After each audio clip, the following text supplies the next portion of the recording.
Pemirsa, penggerebekan di kawasan Hayam Muruk, Jakarta Barat mengungkap operasi judi online berskala internasional. 320 WNA dan 1 WNI diamankan. Polisi juga menyita uang tunai senilai 1,9 miliar rupiah serta perangkat digital. Sementara PPATK kini menelusuri aliran dana uang diduga lintas negara dan terstruktur. Kasus ini membuka pertanyaan besar bagaimana Indonesia menjadi target operasi sindikat global dan sejauh mana sistem pengawasan kita mampu membendungnya. Dan untuk membahasnya lebih lanjut telah bergabung bersama kami pakar hukum pidana Abdul Fikar Hajar. Selamat sore Pak Abdul Fikar. Selamat sore Mbak. Ya, Pak Abdul, ini dengan kan banyak pelakunya ini adalah warga negara asing ya. Bagaimana sih sebenarnya mekanisme penanganan kasus pidananya nanti? Iya. Saya kira penanganan satu perkara pidana itu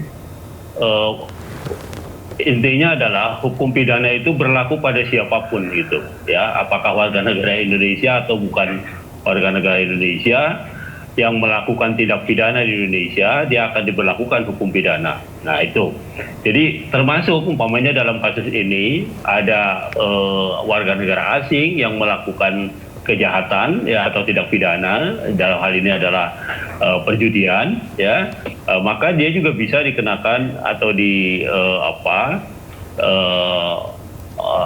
dijatuhkan hukuman pidana berdasarkan hukum Indonesia kalau kemudian bisa dibuktikan memang dia bersalah. Tapi kalau kasusnya seperti ini kan tertangkap tangan sebenarnya ya. Yeah. Mereka lagi mengoperasikan perjudian online-nya, kemudian ditangkap oleh polisi kan begitu. Artinya polisi bisa membuktikan bahwa orang-orang ini tertangkap tangan sebenarnya. Tertangkap ketika dia sedang melakukan kejahatannya. Begitu, Mbak. Berarti bisa saja diadili di sini ya, Pak Abdul?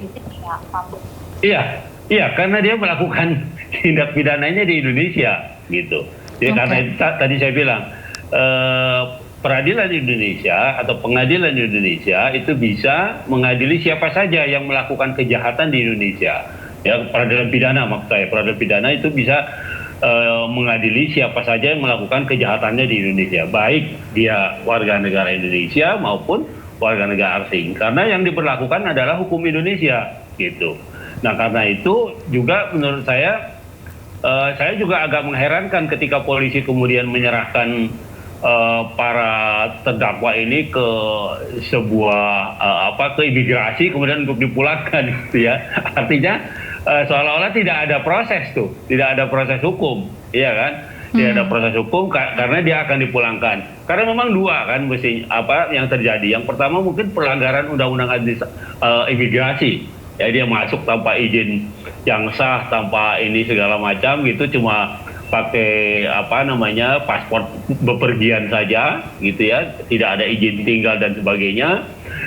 Yang pertama itu, yang kedua juga dia melakukan kegiatan usahanya yang ilegal, yaitu judi online gitu. Nah itu juga menjadi ranah kejahatan juga. Nah mungkin kenapa diserahkan kepada imigrasi? Ya mungkin itu tadi. Pertama dia melanggar undang-undang imigrasi itu. Tetapi menurut saya bagaimanapun juga dia sudah melakukan itu perjudian online itu dan sudah menjadi bandar dan sebagainya. Saya kira itu harus diproses juga gitu. Meskipun memang harus ada kerja keras polisinya juga ya, penegak hukumnya untuk membuktikan bahwa memang perjudian yang dibandari oleh mereka itu juga diikuti. Jadi maksud saya ada korbannya, ada peserta pemain judinya gitu ya, dibuktikan gitu. Tidak hanya menangkap mereka sedang mainin komputer gitu ya, sedang melakukan pembandaran judi gitu. Nah, tapi juga harus dibuktikan bahwa ada pemainnya, ada pengikutnya, ada pemainnya. Bahkan umpamanya kalau mereka jadi korban, yang menjadi korbannya. Begitu, Mbak. Ya Pak Abdul, kira-kira pasal apa saja atau pasal terkait apa ini yang paling relevan yang bisa digunakan dalam kasus judi online lintas negara seperti ini, Pak? Iya, kita punya undang-undang ITE, ya. Kita punya undang-undang ITE yang selain larangannya itu, selain larangan apa namanya larangan muatan elektronik atau apa namanya muatan internet itu ya. Satu yang mengandung isi perjudian ya, yang kedua yang mengandung seksual gitu ya, yang ketiga mengandung provokasi penipuan gitu. Nah jadi ada 3 hal inilah yang yang diakomodasi oleh Undang-Undang ITE ya, bisa ditegakkan hukumnya atau dipidanakan gitu ya berdasarkan Undang-Undang ITE karena dia melakukan perjudian melalui online itu tadi. Nah, mereka kan juga nggak langsung duduk di satu ruangan kemudian mereka main judi dengan pesertanya, kan enggak. Mereka cuma menghadapi komputer, melayani para penjudi yang yang mengikuti, yang melalui online dan sebagainya. Kan itu yang terjadi kan itu. Nah, jadi sebenarnya mereka bisa dikenakan Undang-Undang ITE itu. Ya, walaupun ancamannya cuma 6 tahun kalau nggak salah ya, 6 tahun. Tapi 6 tahun itu cukup untuk menjadi dasar mereka ditangkap atau ditahan. Begitu, Mbak. Oke, lalu bagaimana untuk pembuktiannya dalam kasus berbasis digital seperti ini, Pak? Terkait, maksudnya terutama terkait dengan perannya masing-masing itu. Iya, saya kira ketika mereka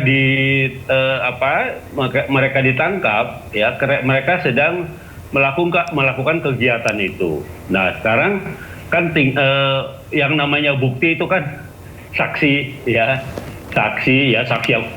itu adalah mereka yang melihat, mendengar atau merasakannya sendiri gitu. Jadi saksi itu bisa pegawai lain yang melihat atau bahkan temannya sendiri yang juga menjadi bandar gitu, yang menyaksikan temannya sedang melakukan pekerjaan menjadi bandar juga, atau pelaku lain lah kira-kira begitu. Nah jadi saksi ya, kemudian bukti itu juga ahli, umpamanya ahli akan menjelaskan benar nggak mereka dengan menggunakan komputer itu bisa memanipulasi atau melakukan kegiatan perjudian. Nah itu nanti ahli yang akan menjelaskan ya, dengan tentu saja muatan-muatan dari isi apa yang dimainkan oleh mereka itu pasti juga akan disita oleh polisi sebagai bukti bahwa mereka memang melakukan perjudian gitu.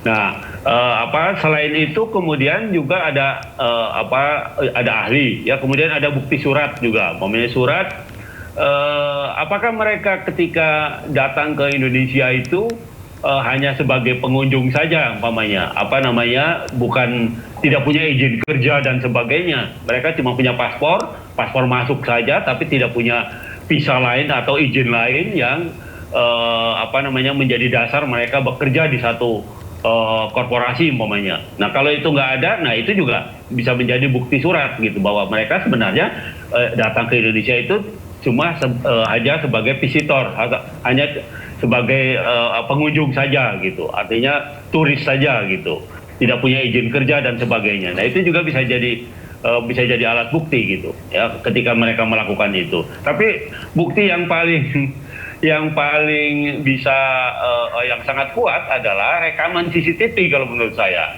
Jadi ketika mereka bekerja melakukan operasional judi online itu kan itu terekam kalau ada CCTV ya, terekam oleh CCTV ya, dan itu bisa menjadi juga bukti yang kuat di pengadilan, membuktikan bahwa mereka adalah memang pelaku perjudian. Begitu, Mbak. Ya, Pak Abdul, tapi kan mungkin bisa dikatakan yang diamankan ini adalah operatornya ya. Nah, dalam praktiknya apakah sering terjadi kesulitan untuk menjerat aktor intelektualnya yang berada di luar negerinya itu, Pak Abdul? Dan bagaimana untuk mendapatkan otaknya lah itu? Ya, nomor satu kan begini, dari mereka yang ditangkap itu, polisi atau penegak hukum akan mendapatkan bahan bahwa mereka itu orang bayaran atau orang yang digaji ya melakukan itu, atau mereka menyelenggarakan sendiri. Kalau banyak seperti itu, saya yakin memang mereka itu pegawai. Maksud saya orang-orang yang menerima bayaran gitu ya untuk mengoperasionalkan judi online-nya itu, ya. Artinya mereka bukan pelaku utama, ya. Mereka hanya pegawai saja, orang-orang yang dibayar saja oleh penyedia permainan judi online itu. Nah, tentu saja kalau mereka ditangkap di satu tempat, ya, di satu tempat atau di satu ruangan sendiri, maka yang harus dipertanyakan, ruangan itu apa? Itu gudang atau bagian dari satu korporasi umpamanya. Nah, kalau iya bagian dari satu korporasi, umpamanya itu memang ruangan yang khusus disediakan untuk komputer melakukan kegiatan usaha umpamanya, maka pimpinan usaha itulah juga ikut bertanggung jawab. Ya, meskipun mereka bilang, oh kita nggak tahu mereka bekerja, tapi mereka harus tahu bekerja, siapapun yang bekerja di tempatnya, ya. Saya yakin mereka juga pasti tahu itu mengoperasionalkan judol, judi online dan sebagainya. Meskipun mereka bukan yang punya hajat, maksud saya bukan mereka yang mengkoordinir, tetapi perusahaan yang digunakan atau ruangan yang digunakan untuk operasional judi online itu yang merupakan bagian dari korporasi, maka pimpinan korporasi itu juga harus dijerat. Bahkan itu mungkin juga sebagai bandar yang besarnya juga gitu. Selain barangkali mungkin juga ada bandar yang lebih besar yang ada di luar negeri dan sebagainya gitu ya. Tetapi pimpinan korporasi di mana para operator itu mengerjakan operasional judi online-nya juga harus dimintai pertanggungjawaban, ya, sebagai orang yang bertanggung jawab di ruangan atau di korporasi itu. Nah, karena itu kemudian selain orang yang memimpin di dalam negeri, tapi juga harus dicari siapa sebenarnya pelaku utamanya, siapa sebenarnya yang mempunyai hajat atau yang mempunyai niat melakukan ini, ya, dan mengkoordinir ini meskipun umpamanya dia tinggal di luar negeri. Dari keterangan para saksi, mungkin juga operator ini nggak tahu, ya, mereka juga mungkin nggak tahu siapa ini pemiliknya sebenarnya. Ya, mereka cuma sekedar kerja saja gitu, ya, kerja mengoperasionalkan online gitu ya, memancing orang untuk bermain judi dan sebagainya. Mungkin mereka kerja saja, tapi saya juga yakin di antara mereka itu pasti ada yang namanya koordinator, ada yang namanya pimpinan dan sebagainya, dan pasti mereka tahu siapa sebenarnya pemilik utama atau pelaku utama dari operasionalnya judi online itu. Begitu, Mbak. Baik. Nah, Pak Abdul, kalau menurut Pak Abdul sendiri, apakah perlu ada pembaruan regulasi untuk kejahatan siber seperti judol lintas negara seperti kasus yang saat ini ada? Iya, saya kira undang-undang ITE itu sebenarnya di samping undang-undang ITE ada juga undang-undang tentang perjudian, ya. Itu sudah cukup mengakomodir gitu ya. Karena sekecil kan gini, ada definisi tentang perjudian. Perjudian itu apa sih, gitu, iya kan? Melakukan satu kegiatan yang dengan satu kegiatan itu kemudian terjadi transaksi yang bisa dikualifikasi sebagai perjudian, kan begitu. Nah, karena di dalam undang-undang ITE itu cuma disebut saja sebagai ada penggunaan internet yang dilarang, gitu ya. Dalam tiga jenis kejahatan itu tadi yang saya bilang, ada satu perjudian, kedua kegiatan seksual gitu ya, yang ketiga juga manipulasi kerja penipuan gitu, menjual barang tanpa ada barangnya dan sebagainya. Nah, itu pasal 26 kalau nggak salah ya, 26 Undang-Undang ITE itu bisa mencakup itu ya, di samping juga bisa dikaitkan dengan undang-undang perjudiannya gitu, bahwa kegiatan itu adalah bagian dari perjudian, dan itu juga bisa diyungtokan gitu, dihubungkan. Jadi selain melanggar undang-undang ITE khususnya penyebaran informasi yang berisikan perjudian gitu, juga bisa dikenakan secara khusus undang-undang perjudiannya sendiri. Begitu, Mbak. Baik, terakhir Pak Abdul, kasus ini kan menunjukkan Indonesia menjadi salah satu lokasi operasi ya. Apakah kita hanya menjadi pasar atau menurut Pak Abdul kita sudah menjadi basis produksi kejahatan digital global nih, Pak? Dan bagaimana agar bisa memutus mata rantai judol ini agar tidak terjadi lagi dan tidak terulang lagi? Ya, ya betul. Penduduk kita yang sangat banyak ini menjadi pasar yang menarik gitu bagi para pelaku perjudian judul ini. Ya karena apa? Ya karena banyaknya itu. Ya banyaknya kita dan angkatan kerja, bahkan mereka yang sekarang ada semacam pergeseran yang menguasai handphone itu, yang mengerti bermain itu tidak melulu orang yang sudah dewasa gitu, tapi pada mereka yang umpamanya pendidikannya SD pun ya mulai kelas 4, 5 SD itu mereka sudah ngerti, bahkan kelas 1, 2 SD juga main handphone udah bisa itu, cuma soalnya udah ngerti nggak dia judi ya kan. Nah itu yang menurut saya menjadi meluas gitu ya, menjadi banyak jadi ini korbannya sebenarnya, dan Indonesia ini jadi ladang yang menarik gitu karena banyaknya orang itu. Ya banyaknya orang itu, kemudian juga pasti berdasarkan data internasional, penguasaan atau peredaran handphone itu, peredaran pesawat handphone itu pasti juga tercatat lebih banyak. Nah, dan karena itu juga bisa menjadi indikator bahwa sebenarnya banyak nih orang Indonesia itu cuma dipancing sedikit saja pasti mereka akan ikut bermain. Ya tidak pakai handphone saja ya. Judi di Indonesia itu mobil lewat aja bisa dijudikan gitu. Nah maksud saya yang saya katakan adalah insting manipulatif dalam jiwa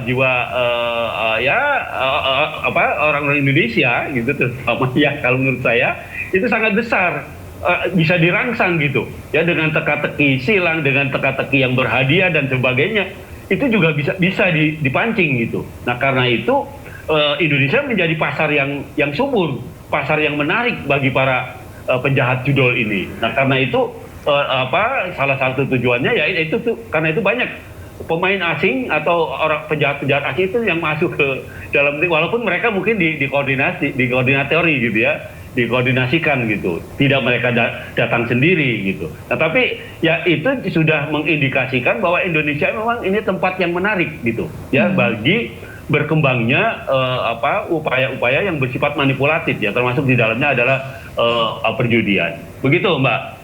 Berarti harus ada kesadaran dari warga kita sendiri agar tidak mudah termanipulasi ya, selain dari pengawasan pihak kepolisian juga ya, karena memang meskipun ratusan pelaku ini telah ditangkap kan akan percuma juga ya Pak jika jejak uang juga belum terungkap ya memang Pak. Betul. Terima kasih Pak Abdul Fikar atas waktunya bersama kami di Sindo Sore, sehat selalu.